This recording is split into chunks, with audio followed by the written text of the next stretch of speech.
I would say, isn't that however, what you're telling me? that That's it's not what you difficult saw. for You're the federal now don't government get to off the invest- subject No, on I'm me not. now. You're telling me that's not what you saw. I'm telling you that it is difficult for the federal government to adequately address the issue of anti-Semitism. Are you telling me without appropriate the resources. Columbia administration and the faculty was supportive of the Jewish community? I think that they are You trying need to find stop ways dipping into your ketamine stash. into what? Excuse me? Now, that if we're going to solve this problem, we need to talk about it. I'm And happy it to wasn't talk just about at Columbia. It was at Berkeley. It was at UCLA. It was at Barnard. And Columbia has a history of discriminating against the Jewish people. They used to refuse to let Jewish students come to their university. Now, you can try to bubble wrap this, but that's what I saw. If you want to stop a lot of the anti-Semitism, maybe we need to stop teaching kids to be anti-Semitic. Hello everyone, welcome back to Congress Lens. I'm Audrey. The clip you just watched is only a small part of a very tense exchange during this hearing. In this moment, John Kennedy questions witnesses about the rise of antisemitism on college campuses, and Kennedy does not hold back. What really stood out to me while watching this was how direct Kennedy was. Instead of letting the discussion drift into broad political talking points, Kennedy kept pushing for clear answers about what is actually happening in universities right now. Whether you agree with everything Kennedy says or not, it is hard to ignore how focused Kennedy is on the issue itself. The questioning feels less like political theater and more like someone trying to get straight answers about a serious problem. And that is what makes this hearing interesting to watch. It is not just another policy discussion. It is a moment where debates about antisemitism, campus protests, and political narratives all collide in a very public setting. Before we break down the full exchange and talk about why Kennedy's comments drew applause in the room, make sure you like this video, subscribe to Congress Lens, and turn on notifications so you do not miss our latest coverage of major moments happening in Congress. Now let's get into it. Senator Kennedy. Thank you all for being here. Ms. Solomon, I want to be sure I understand your testimony. Did I understand you to testify that anti-Semitism is worse under the Trump administration? Senator, thank you for your question. You don't have to thank me. Okay. Your best thanks is to answer it. Okay. Well, I'll tell you that anti-Semitism has been rising, especially since the 2017 but has the Trump Charlottesville administration attack. caused that? Is that your testimony? I wouldn't say the Trump administration has caused anti-Semitism. Has there been an increase since Trump has entered office? Yes. Do you see a causal connection there? Yes. Why? Trump has highlighted and platformed neo-Nazis and white supremacists. Okay. Mr. I can't see that far. Racklin.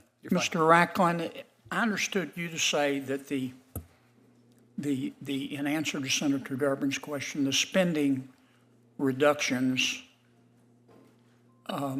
reducing the federal budget would increase anti-Semitism. Isn't that what you said? No, I did not. I said that the constant threats to cut money to the Office for Civil Rights and the Department of Education prevents the federal government from adequately investigating anti-Semitism and other hate crimes on college campuses. So you think one way to stop anti-Semitism is to give people more money? Is that right? I think one of the ways is to actually fund people that are actually designed to investigate anti-Semitism on college campuses. What's there to investigate? We see it. We see We it, saw but just it. Did you watch television? Did you see what happened at Columbia? Absolutely. Yeah. I mean, it was clear to me that the administration at Columbia and most members of the faculty believed passionately in diversity, equity, inclusion, and the right to hurt Jews. That's what I saw. Isn't that what you saw? I saw. Isn't that what you saw? I saw protesters against the war in Gaza and them using some anti-Semitic slogans and thoughts. I would say, however, that it's hard. I would say, isn't that however, what you're telling me? that That's it's not what difficult you saw. For Now, don't get off the subject on me now. You're telling me that's not what you saw. I'm telling you that it is difficult for the federal government to adequately address the issue of anti-Semitism. Are you telling me Columbia, the Columbia administration and the faculty was supportive of the Jewish community? I think that they are You trying need to to stop dipping into your ketamine stash. Into what? Excuse me? Now, that if we're going to solve this problem, we need to talk about it. I'm And happy it to wasn't talk just about at Columbia. It was at Berkeley. It was at UCLA. It was at Barnard. And Columbia has a history of discriminating against Jewish people. They used to refuse to let Jewish students come to their university. Now, you can try to bubble wrap this, but that's what I saw. If you want to stop a lot of the anti-Semitism, maybe we need to stop teaching kids to be anti-Semitic. Sir, I would relish that opportunity. Let me ask you a question, Ms. Kohab. Did I say that right? Kohav. Do you think it's possible to feel compassion for the Palestinian people without hating Jews? Absolutely. Would you elaborate on that?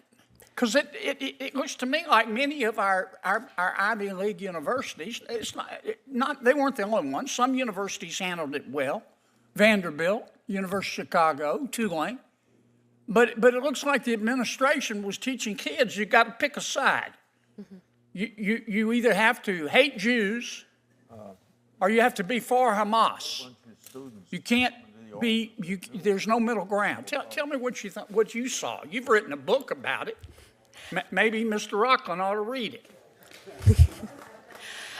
Just because we are testifying, I wrote a chapter in the anthology Young Zionist Voices about what's happening on college campuses, and my book is coming soon, so look out for that. Good plug, but So let me answer your question. Can you feel compassion for the Palestinian people and not hate Jews? Absolutely. I think that what I've seen on college campuses is a pushing of a Marxist framing of the way that you see the world. And this is not only in liberal studies departments. I've taken dance classes, I've taken creative writing classes, where your final project is literally called The Political is Personal. And what they're teaching you on college campuses is that the political is personal and that everything should be personalized. And there's a global north, a global south, a global right, and a global wrong. And the issue with college campuses and what's happening right now in the United States is that we're allowing ideology to drive violence.